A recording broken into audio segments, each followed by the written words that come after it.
Mais il faut comprendre que dans une société, il y a des normes, il y a des règles. Et les patrons de médias ou les entreprises de médias sont comme toute autre entreprise dans un pays. Il y a eu ce mésentente que les gens n'ont pas compris, mais je l'ai dit plusieurs fois dans les médias et je vais me répéter encore aujourd'hui. Comprenez que quand on crée un business dans un pays ou quand on veut créer un business, vous avez ce qu'on appelle les règles à respecter. Le commerçant sait que quand il veut aller à l'import-export, il lui faut des documents. Il lui faut plein de documents, et il lui faut une fiche fiscale qu'on appelle pour payer le PDI, et après il faut payer tes taxes. Et quand tu crées ton business, tu ne paies pas les taxes des impôts, un jour les impôts peuvent venir vous fermer. Et c'est la même chose qui est arrivée avec ces radios. Ces radios, nous, ministère de l'Information et de la Communication, nous délivrons un cahier de charges. Dans le cahier de charges, il y a des thèmes qui sont définis, des TDR qui sont clairs.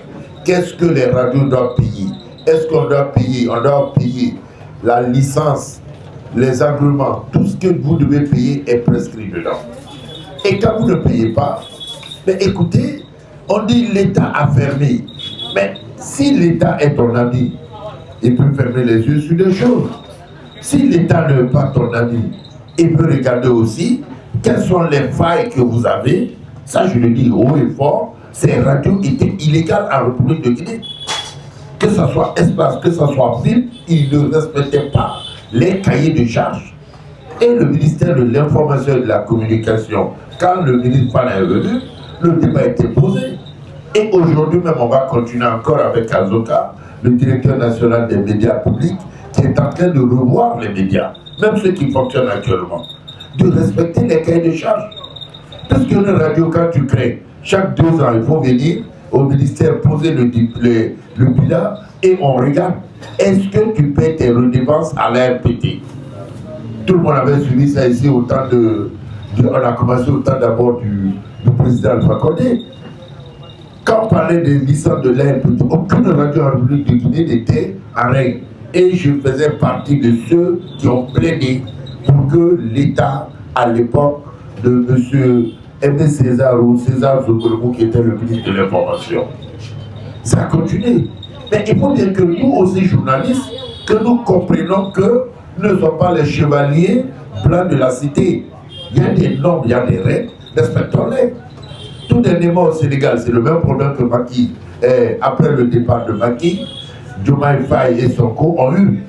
Ils ont fermé la moitié de toutes les presses qui étaient pareilles. Parce que c'est aussi simple que ça. Écoutez, on critique. Nous, on critique. Dans tous les pays du monde, en France, c'est arrivé avec la C8. Quand vous critiquez un régime, le régime aussi mène des enquêtes pour regarder est-ce que vous êtes en règle. Si vous n'êtes pas en règle, où il doit faire mal, c'est là-bas, il ira faire mal. Et ce qui est arrivé en Guinée. Alors, on n'a pas fermé parce que le général Mamadou Doumbouya a été critiqué, il a fermé, non. Alpha, on a passé tout le temps à le critiquer, il n'a pas fermé. Le général Doumbouya aussi, on l'a critiqué, on a critiqué le journal. Non, mais c'est eux-mêmes qui n'étaient pas en règle. Bien. Voilà le problème.